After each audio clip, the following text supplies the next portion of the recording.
नमस्कार विद्यार्थी मित्रों, केम छो? मजामां? धोरण 12 साइंस भौतिक विज्ञान प्रकरण नंबर 13 प्रकरण एटले कि न्यूक्लियसना स्वाध्यायना दाखलाओनी आपणे चर्चा करीए छीए। छेल्ला 19 लेक्चरमां आपणे स्वाध्यायना 11 दाखला सुधी आपणे जोयेला छे। आजे आपणे स्वाध्यायना 12मा दाखलाथी शरूआत करवाना छीए। नोट, पेन, केल्क्युलेटर अने जरूर पड़े तो लॉग टेबल लईने बेसजो, जेथी तरत ज तमे मारी साथे गणतरी करी शको।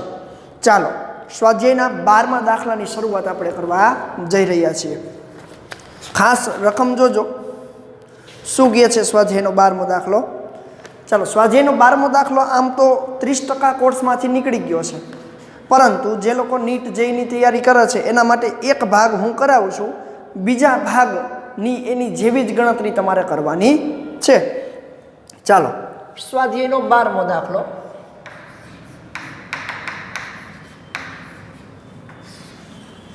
शुं कहे छे? ए आपने आप्यो छे रेडियम 88,226 અને रेनॉन 86,220 ना आल्फा क्षयमां क्यूनु मूल्य अने उत्सर्जित आल्फा कणनी गति ऊर्जा शोधो। क्यूनु मूल्य एटले उत्सर्जित ऊर्जा शोधवानी छे। आपने रेनॉननुं दळ आपी दीधुं छे, रेडियमनुं दळ। तो पहला तो उत्सर्जित आल्फा कण माटे एनी प्रक्रिया लखी, तो प्रक्रिया स्वरूप लखवुं होय तो आम लखी शकाय रेडियम 88,226 मांथी आल्फा क्षय थवुं।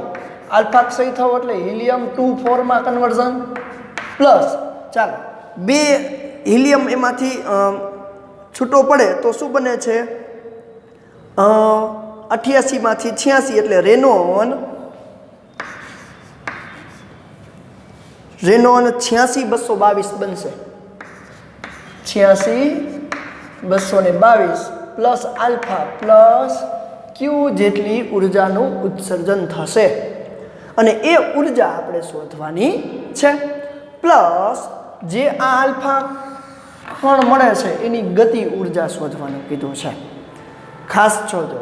चालो तो आपणी पासे शुं आप्युं छे तो के आनुं दळ आप्युं छे, आनुं दळ आप्युं छे, आल्फा कणनुं पण दळ आपणे आगळमांथी लेवानुं छे। तो चालो प्रक्रिया दरमियान उत्सर्जित दळ क्षतिनी चर्चा करूं तो डेल्टा एम बराबर चालो दळ क्षति एटले घटक कणोना दळनो सरवाळो। घटक कण एटले अहींया कोण कोण छे? रेनॉन 222 एटले के रेडियम मांथी मास ऑफ रेडियम 88,226 एना दळमांथी मास ऑफ रेनॉन 86,222 एमांथी मास ऑफ आल्फा कणनुं आटલું દળ બાદ કરવાનું છે।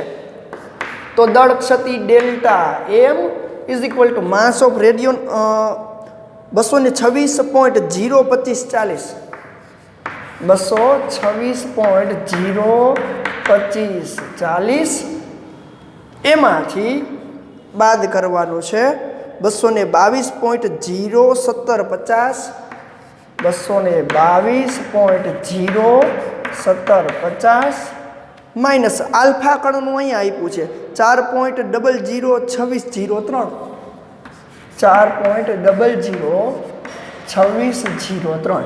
चालो गणतरी करो तो 226.02540 माइनस 226.02540 माइनस 222.01750 माइनस 4.002603 03। હાલો આપણને મળે છે ડેલ્ટા એમ દળ ક્ષતિ 0.005297 આથી ઉત્સર્જિત ઉર્જા દળ ક્ષતિમાંથી ઉત્સર્જિત ઉર્જા Q બરાબર ડેલ્ટા MC સ્ક્વેર પ્રમાણે ડેલ્ટા એમ એટલે 0.005297 ગુણ્યા C સ્ક્વેર એટલે 931.5 મિલિયન ઇલેક્ટ્રોન વોલ્ટ પર C square into C square તો છે જ. હાલો C સ્ક્વેર ઉડી જાય. હાલો એને 9 ગુણ્યા 931.5 તો આપણે Q ઉર્જા મળે છે 4.93 મિલિયન ઇલેક્ટ્રોન વોલ્ટ. હાલો ઉત્સર્જિત ઉર્જા તમને મળી ગઈ. બીજું શું કીધું છે તો કે આલ્ફા કણની ગતિ ઉર્જા શોધવાની છે. આલ્ફા કણની ગતિ ઉર્જાનું સૂત્ર જોજો ટેક્સ્ટ બુકમાં ક્યાંય આપ્યું નથી, હું અહીંયા લખું છું. હવે આલ્ફા કણની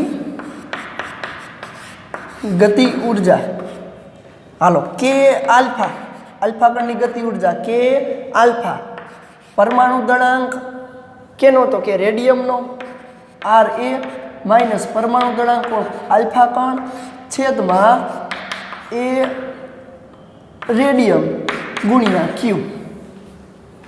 આ સૂત્ર ખાસ યાદ રાખજો. એ રેડિયન માઇનસ એ આલ્ફા ગુણ્યા છેદમાં એ રેડિયન ગુણ્યા Q. રેડી?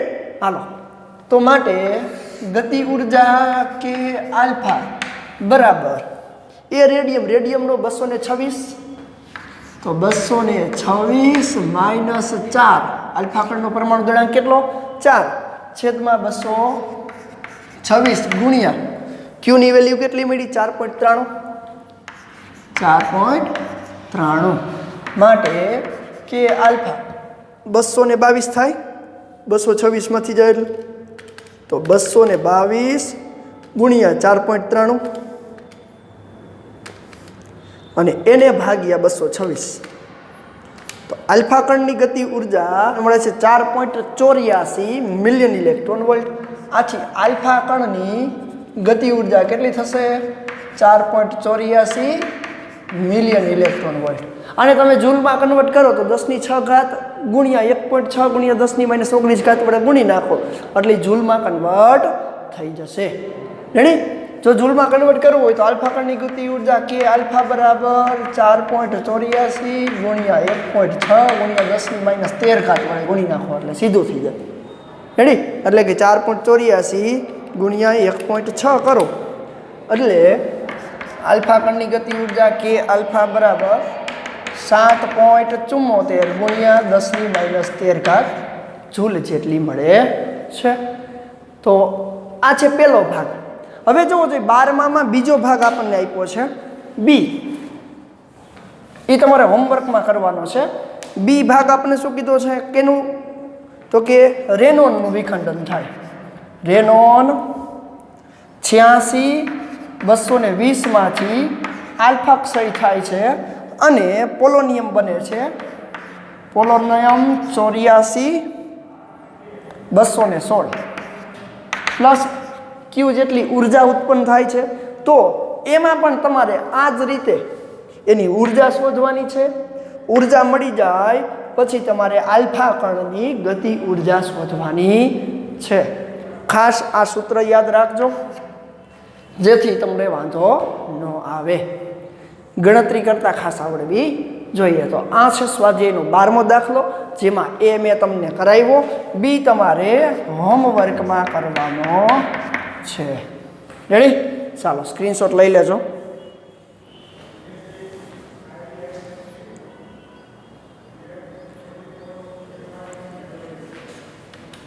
હાલો નેક્સ્ટ સ્વાધ્યાયનો 13મો દાખલો.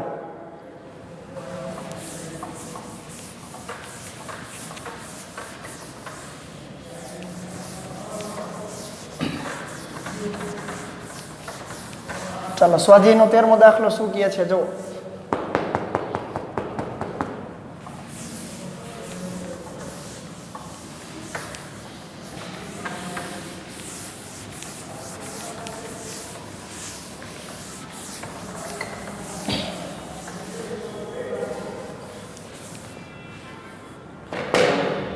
ચાલો સ્વાધ્યાયનો 13મો દાખલો અગત્યનો છે, ખાસ જોજો. રેડિયોન્યુક્લાઇડ કાર્બન 611 જે સમસ્થાનિક છે કાર્બનનો, એની પ્રક્રિયા આપણને આપી છે. કાર્બન 611 નું બીટા પ્લસ ક્ષય થાય છે, એટલે કે બોરોન 511 પ્લસ ઇલેક્ટ્રોન પ્લસ એટલે પોઝિટ્રોન, બીટા ક્ષય થવું અને ન્યુટ્રિનો ઉત્સર્જિત કરે છે. એનો હાફ ટાઈમ આપ્યો છે આપણને T1 બરાબર 20.3 મિનિટ, જેની કાંઈ આપણે જરૂર નથી. ઉત્સર્જિત પોઝિટ્રોન એટલે આ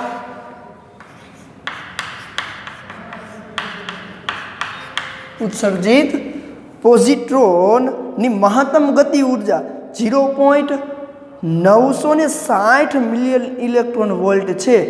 દળના મૂલ્ય તમને આપેલા છે. તો ચાલો કાર્બન, અહીંયા દળના મૂલ્ય આપણને આપ્યા છે.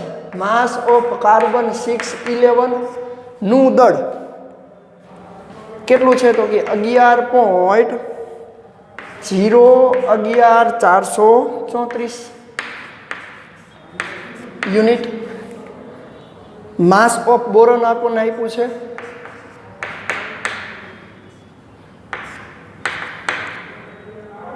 11.00305 11.00305 યુનિટ છે. તો આપણે ગણતરી કરવાની કીધી છે. આલ્ફાનું મૂલ્યની ગણતરી કરો અને તેને ઉત્સર્જિત પોઝિટ્રોનની મહત્તમ ગતિ ઉર્જા સાથે સરખામણી કરો. હાલો, તો આ પ્રક્રિયાની અંદર પ્લસ જે ક્યુ જેટલી ઉર્જાનું ઉત્સર્જન થતું હોય એ ઉર્જાનું આપણે શોધવાનું કીધું છે. તો જોવો જોઈએ, પહેલાં તો અહીંયા વિચારવા જેવી બાબત એ છે કે પોઝિટ્રોન ઉત્સર્જિત થાય. પોઝિટ્રોનનું ઉત્સર્જન થવું એટલે બીટા માઇનસ ક્ષય થાય છે, બીટા પ્લસ ક્ષય થાય છે.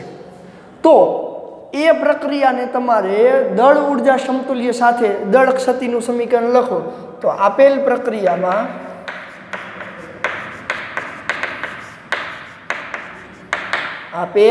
પ્રક્રિયામાં પોઝિટ્રોનનું ઉત્સર્જન થાય છે. પોઝિટ્રોનનું ઉત્સર્જન થાય છે. આથી હવે જોવો જોઈએ, આ એક ન્યુક્લિયસનો ભાગ છે. અહીંયા ઇલેક્ટ્રોનના દળને આપણે બાદ કરવું પડશે. શું કરવું પડશે? બાદ કરવું પડશે. એટલે કે કાર્બન 611ની અંદર ઇલેક્ટ્રોનની સંખ્યા 6, તો એના દળને બાદ કરવું પડે. અને અહીંયા બોરોન 511માં કેટલા? 5 જેટલા ઇલેક્ટ્રોન છે, તો એના દળને પણ અહીંયા આપણે બાદ કરવું પડશે. તો આવી જગ્યાએ આપણે દળ ક્ષતિનું સૂત્ર તમારે આમ લખવું પડે તો કે અહીં કાર્બન 611માંથી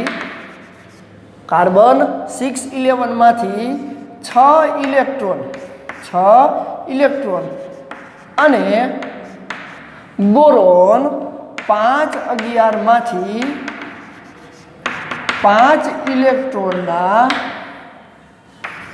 દળને બાદ કરવું પડશે. તો આથી દળ ક્ષતિનું સૂત્ર હવે શું બનશે? દળ ક્ષતિ ડેલ્ટા એમ બરાબર, હવે જેમ લખતા હતા એમ જ છે. હવે હું અહીંયા શું લખીશ? માસ ઓફ કાર્બન 611, એમાંથી કેટલા ઇલેક્ટ્રોન છે? એના 6 ઇલેક્ટ્રોન. તો 6 ઇલેક્ટ્રોનનું દળ, તો માસ ઓફ ઇલેક્ટ્રોન પણ કેટલા? 6 ઇલેક્ટ્રોનનું દળ બાદ કરવાનું, માઇનસ, હવે કૌંસમાં લખું છું, રેડી? કૌંસમાં લખું તો કેનું? માસ ઓફ બોરોન 511 માઇનસ કેટલા ઇલેક્ટ્રોન બાદ કરવાના? 5 ઇલેક્ટ્રોનનું દળ બાદ કરવાનું છે. અહીંયા કેટલાનું? 6નું. હવે પ્લસ 1 ઇલેક્ટ્રોન તો મળે હશે, તો પ્લસ 1 ઇલેક્ટ્રોનનું દળ તમારે ઉમેરવું પડે. હાલો, આ પ્રક્રિયાને ફરીથી લખું તો delta M is equal to mass of carbon 611 minus હાલો 6 ઇલેક્ટ્રોન આ માઇનસ માઇનસ પ્લસ 5 તો 6 માંથી 5 જાય એટલે -1 વધશે અને માઇનસ પ્લસ તો -2 ઇલેક્ટ્રોન વધશે તો હું પહેલા આમ લખી નાખું માસ ઓફ બોરોન 5 11 અને -2 માસ ઓફ ઇલેક્ટ્રોન 2 ઇલેક્ટ્રોન વધ્યા કેવી રીતે ગણતરી કરી લ્યો 6 ઇલેક્ટ્રોન માઇનસ હતા હવે આને માઇનસ નિશાની અંદર જવા દો માઇનસ માઇનસ પ્લસ તો 6 માંથી 5 જાય એટલે -1 વધે કારણ કે ઋણ નિશાની મોટા ભાઈની નિશાની પછી માઇનસ પ્લસ માઇનસ તો -1 હતું એમાં -1 બીજું ઉમેરી દો -2 ઇલેક્ટ્રોન જેટલું બાદ કરવું પડે આ પ્રક્રિયામાં શું કામ આપણે ઇલેક્ટ્રોનના દળ બાદ કર્યા કારણ કે પરમાણુમાં ઇલેક્ટ્રોન હોય ન્યુક્લિયસમાં ન હોય કોઈ એક વિદ્યાર્થીએ મને વોટ્સઅપની અંદર મેસેજ કરીને કીધેલું છે કે સર ન્યુક્લિયસની અંદર જો દળ ક્ષતિ આપણે મેળવતા હોય તો એમાંથી ઇલેક્ટ્રોનનું દળ બાદ કરવું પડે તો કે જો ન્યુક્લિયસનું જ આપેલું હોય તો કરવું પડે નહીં પણ પરમાણુ સાથે પ્રક્રિયા કરેલી હોય તો આપણે એના ઇલેક્ટ્રોનના દળ બાદ કરવા પડે એનો આન્સર હવે આ છે ચાલો કિંમત મૂકવાની છે તો delta M mass of carbon 611 mass of carbon 611 11.011.434 minus mass of 5 11.009305 minus 2 ગુણ્યા માસ ઓફ ઇલેક્ટ્રોન હાલો ઇલેક્ટ્રોનનું દળ આમાં આપણે આપ્યું છે 0.000548 0.000548 ચાલો કેલ્ક્યુલેશન કરીએ 11.011.434 માઇનસ 11.009305 એ આપણને મળે છે 0.002129 અને આને 2 વડે પહેલાં ગુણી નાખો તો શું મળે 2 ગુણ્યા 0.000548 તો એમાંથી 0.002129 બાદ કરું એટલે મને મળે છે સીધો જવાબ અહીંયા લખી નાખું તો ડેલ્ટા એમ દળ ક્ષતિ ડેલ્ટા એમ બરાબર 0.001033 હાલો ઉત્સર્જિત ઉર્જાની વાત કરીએ તો ઉત્સર્જિત ઉર્જા અહીંયા લખું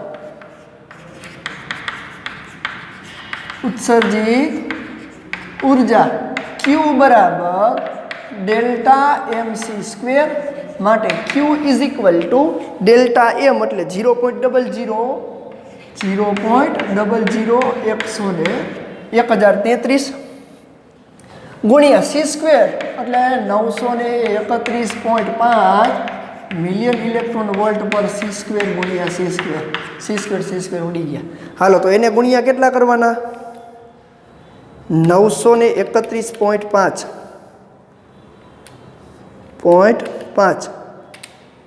તો મળે છે Q બરાબર 0.96 મિલિયન ઇલેક્ટ્રોન વોલ્ટ તો જોવો જો રકમની અંદર આપણને શું આપ્યું છે તો આપણે કઈની ઉર્જા આપી છે પોઝિટ્રોનની મહત્તમ ગતિ ઉર્જા તો પોઝિટ્રોનની મહત્તમ ગતિ ઉર્જા એટલે આની આના જેટલી થાય તો આથી કહી શકાય કે અહીં બોરોન એ ખૂબ જ ભારે હોવાથી સ્થિર રહે છે બોરોન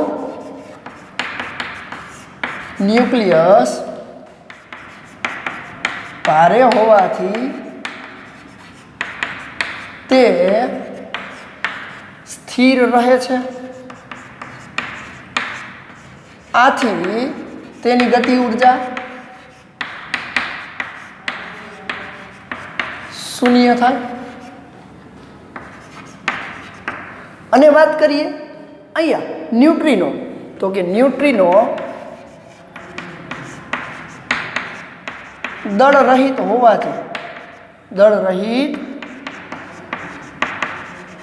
હોવાથી તેની ગતિ ઉર્જા પણ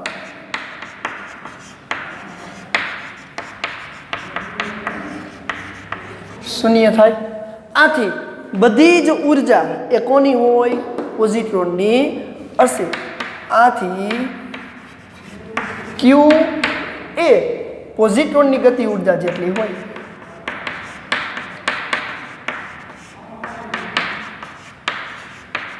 ઉર્જા જેટલી હશે. રેડી? એટલે કે તમામે તમામ ગતિ ઉર્જા એ કોની હોય? પોઝિટ્રોનની હોય. કારણ કે 0.96 મિલિયન ઇલેક્ટ્રોન વોલ્ટ જે પોઝિટ્રોનની ગતિ ઉર્જા જેટલી આપણને આપેલી છે. ક્લિયર છે? ખાસ અહીંયા ધ્યાન આપવાનું છે કેટલા ઇલેક્ટ્રોન એમાંથી બાદ કરવાના છે. ચાલો જોઈ લેજો સ્વાધ્યાયનો 13મો દાખલો. સ્ક્રીનશોટ લઈ લેજો.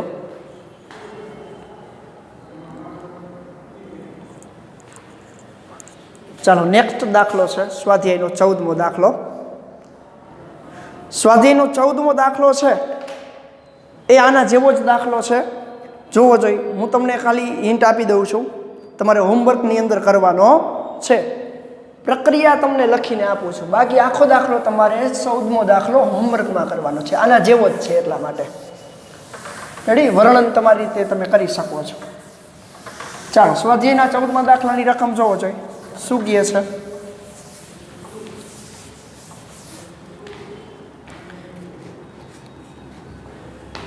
કોર્સમાંથી નીકળી ગયો છે પણ જે લોકો જે નીટની તૈયારી કરે છે એ લોકો માટે છે. જુઓ, નિયોન 10-23 નું બીટા ક્ષય થાય છે, બીટા પ્લસ ક્ષય થાય છે અને એમાંથી સોડિયમ બને છે. તો જુઓ જોઈએ, નિયોન 10-23 નું બીટા ક્ષય ઇલેક્ટ્રોનનું ઉત્સર્જન થવું અને સોડિયમ 11-23 એટલે કે એક ન્યુટ્રોનનું પ્રોટોનમાં કન્વર્ઝન થાય અને એન્ટી ન્યુટ્રિનો ઉત્સર્જિત થાય છે. તો ઉત્સર્જન પામેલા ઇલેક્ટ્રોનની મહત્તમ ગતિ ઉર્જા, આ જે ઇલેક્ટ્રોન કહેવાય ને એની મહત્તમ ગતિ ઉર્જા આપણે શોધવાની કીધી છે અને પ્લસ ક્યુ જેટલી ઉર્જાનું ઉત્સર્જન થાય. તો અહીંયા પણ આપણે સેમ પદ્ધતિથી હાલવાનું છે. સેમ પદ્ધતિથી ચાલવાનું એટલે દળ ક્ષતિનું સૂત્ર હું તમને લખી દઉં, તમારે આખો દાખલો ગણવાનો છે. હાલો, આમાંથી કેટલા ઇલેક્ટ્રોન? જો ઇલેક્ટ્રોનનું ઉત્સર્જન થાય એટલે કે આમાંથી 5 જેટલા ઇલેક્ટ્રોન પ્લસ કરવા પડશે. આમાંથી જોવો જોઈએ કેટલા ઇલેક્ટ્રોન છે, સોરી 10 જેટલા ઇલેક્ટ્રોન, આમાં 11 જેટલા ઇલેક્ટ્રોન છે. એટલે કે દળ ક્ષતિનું સૂત્ર લખું ને તો માસ of neon minus 10 mass of electron, આના માઇનસ નિશાની કૌંસની અંદર માસ ઓફ સોડિયમ, આમાંથી કેટલા? 11. તો કે માસ ઓફ 11 જેટલા માસ ઓફ ઇલેક્ટ્રોન, 11 જેટલા માસ ઓફ ઇલેક્ટ્રોન અને એક ઇલેક્ટ્રોન ઓલરેડી ઉત્સર્જિત થાય છે એટલે પ્લસ એક ઇલેક્ટ્રોન માસ. તો જોવો જોઈએ, માઇનસ પ્લસ માઇનસ 11 ઇલેક્ટ્રોન બધા ઉડી જશે એટલે વધશે શું? દળ ક્ષતિમાં તમારે માસ ઓફ નિયોનમાંથી માસ ઓફ સોડિયમ બાદ કરવાનું રહેશે. જે દળ ક્ષતિ મળી જાય પછી તમારે એની ઉર્જા શોધવાની. પછી જેમ અહીંયા વર્ણન કર્યું છે એમ કે અહીં સોડિયમ ખૂબ જ ભારે ન્યુક્લિયસ હોવાથી તે સ્થિર રહે છે, એની ગતિ ઉર્જા શૂન્ય. એન્ટી ન્યુટ્રિનોને દળ નથી એટલા માટે એની ગતિ ઉર્જા પણ શૂન્ય થાય. આથી તમામે તમામ ગતિ ઉર્જા ક્યુ એ ઇલેક્ટ્રોનની ગતિ ઉર્જા જેટલી હોય છે. આટલું જ ખાલી લખવાનું છે પણ આને આગળના દાખલાની જેમ આગળ વધારવાનો છે. ખાસ જોઈ લેજો. ચાલો, આટલી હિન્ટ મેં તમને આપી દીધી છે. હવે તમારે આગળ દાખલો પૂર્ણ કરવાનો છે. તો આ છે સ્વાધ્યાયનો 14મો દાખલો. જોઈ લ્યો. હાલો, સ્ક્રીનશોટ લઈ લેજો.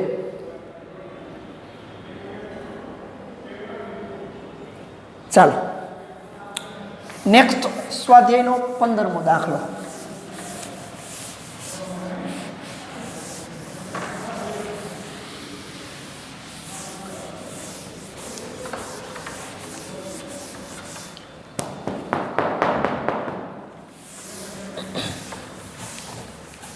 હાલો રકમ વાંચો સ્વાધ્યાયના 15માં દાખલાની શું કહેવા માંગે છે જુઓ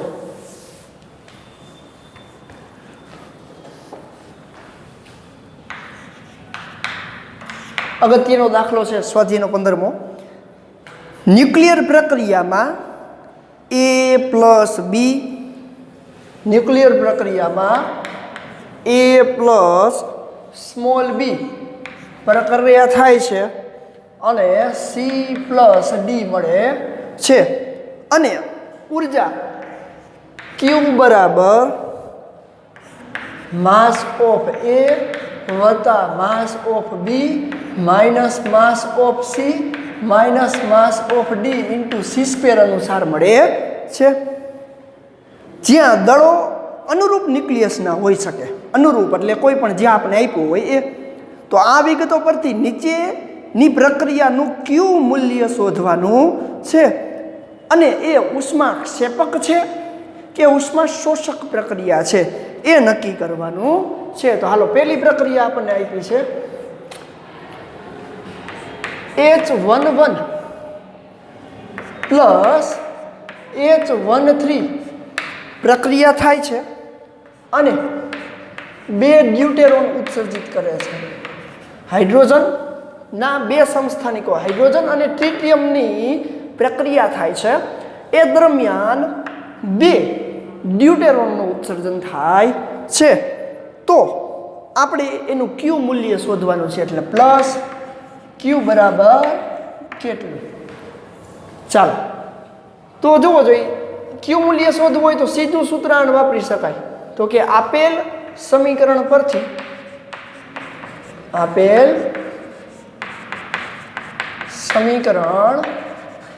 પરથી ક્યુ મૂલ્ય ક્યુ બરાબર હવે અહીંયા શું લખી શકો માસ ઓફ હાઇડ્રોજન 11 એની જગ્યાએ પ્લસ માસ ઓફ ટ્રિટિયમ 13 રેડી હાલો આ મોટો કૌંસ માઇનસ માસ ઓફ ડ્યુટેરિયમ 12 અને માસ ઓફ પાછું ડ્યુટેરિયમ 12 તો આ તો 2 વાર છે એટલે 2 વાર લખી શકાય હાલો બધાના દળ પણ આપણને આપ્યા હશે જોવો જોઈએ હાલો માસ ઓફ હાઇડ્રોજન 1 એ અહીંયા આપ્યું છે આપણને hydrogen 1.007825 1.007825 plus mass of tritium આપણે આપ્યું છે 3.01649 3.01649 અને માઇનસ આ 2 વાર ડ્યુટેરિયમ છે એટલે 2 ગુણ્યા લખી શકું સીધું 2 ગુણ્યા 2.014102 2.014 અને 2 ચાલો ગણતરી કરવાની છે હવે એકદમ સરળ છે ચાલો પહેલાં આનો ગુણાકાર કરી લો નાનો સરવાળો કરી લો તો શું થાય 1.007825 પ્લસ 3.01649 તો ક્યુ બરાબર અને ઇન્ટુ સી સ્ક્વેર અહીંયા લખો ઇન્ટુ સી સ્ક્વેર તો 4.0233874 માઇનસ 2 વડે ગુણી નાખવાને 2 ગુણ્યા 2.014 તો મળે છે 4.02824 હાલો તો આમાંથી આ બાદ કરું તો શું મળે 4.023 87 એટલે કે માઇનસમાં જવાબ આવે છે ઇન્ટુ સી સ્ક્વેર હાલો માઇનસમાં જવાબ આવ્યો -0.00433 ઇન્ટુ સી સ્ક્વેર એટલે 931.5 C square million electron volt C square ઉડાડી દે હાલો આને 931.5 વડે ગુણી નાખો 931.5 તો માઇનસમાં જવાબ આવે છે -4.033 મિલિયન ઇલેક્ટ્રોન વોલ્ટ। ઋણ જવાબ આવે એનું મિનિંગ શું થાય? આ પ્રક્રિયા આપમેળે થતી નથી, તો કે અહીં Q નું મૂલ્ય, અહીં Q નું મૂલ્ય ઋણ હોવાથી પ્રક્રિયા આપમેળે થતી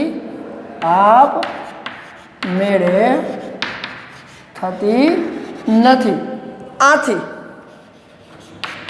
આથી પ્રક્રિયા કેવી છે? ઉષ્મા શોષક પ્રક્રિયા છે। ઉષ્મા શોષક પ્રક્રિયા છે। જો ધન મળી હોત તો ઉષ્માનું ઉત્સર્જન થાત, તો આ ઉષ્મા ઋણ હોવાથી કેવી છે? ઉષ્મા શોષક। આટલી ઉષ્મા તમે આપશો તો આ પ્રક્રિયા થશે। ખાસ અગત્યની વસ્તુ છે। ક્લિયર છે? ચાલો એનો બી ભાગ આપણને પૂછ્યો છે, અહીંયા લખો છું। બી ભાગની અંદર carbon 612 plus carbon 612, carbon 612 plus carbon 612 ની પ્રક્રિયા થઈ અને નિયોન 10-20 અને હિલિયમ 24 બનાવે છે। તો આ પ્રક્રિયા ઉષ્માક્ષેપક છે કે ઉષ્મા શોષક એ આપણે જોવાનું છે।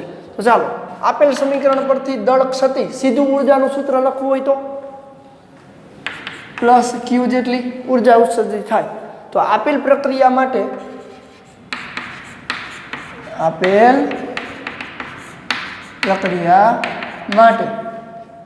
ઉર્જાનું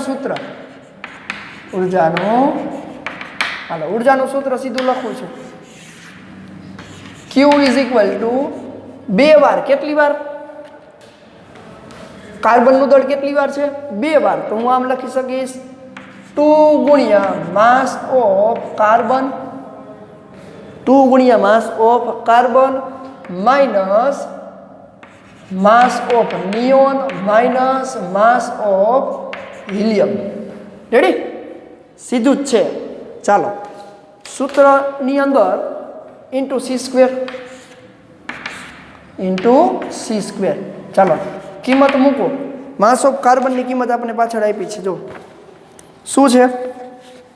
12.00000 એટલે 2 ગુણ્યા 12 લખી શકું, માઇનસ માસ ઓફ નિયોન આપ્યું છે 19.99 2439 અને માઇનસ માસ ઓફ આલ્ફા કણ આગળથી લઈ લ્યો 4.002603 4.002603 ઇન્ટુ c² એટલે 931.5 મિલિયન ઇલેક્ટ્રોન। હાલો 12 દૂને 24 માંથી, ખાસ જોજો, 24 માંથી બાદ કરતા જાય 19.99 2439 ને હજી માઇનસ 4.002603 તો મને મળે છે Q ઇઝ ઇક્વલ ટુ 0.004958 અને એને ગુણ્યા 931.5 કરવાના એટલે એ આપણે ઉર્જામાં મળે। તો હાલે એને ગુણાકાર કરી નાખો 931.5 તો Q નું મૂલ્ય કેવું મળે છે? ધન, અને 4.62 મિલિયન ઇલેક્ટ્રોન વોલ્ટ જેટલું મળે છે। તો આ પ્રક્રિયા આપમેળે થાય છે, તો કે ઉર્જાનું મૂલ્ય ધન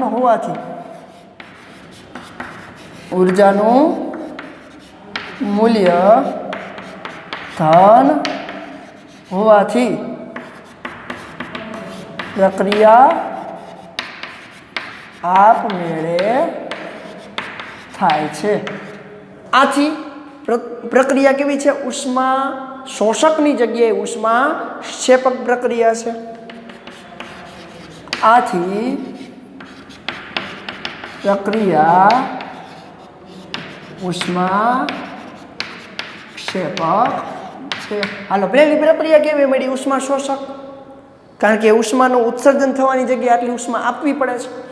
બીજી પ્રક્રિયામાં ધન ઉષ્મા મળી એટલે ઉષ્મા શોષકની જગ્યાએ ઉષ્મા ક્ષેપક એટલે પ્રક્રિયા દરમિયાન ઉર્જાનું ઉત્સર્જન થાય છે. એટલે કે ઉષ્મા ઉત્સર્જિત પ્રક્રિયા અને ઉષ્મા શોષક પ્રક્રિયા. ચાલો અગત્યનો દાખલો છે, નોટ કરી લેજો, સ્ક્રીનશોટ પાડી લેજો.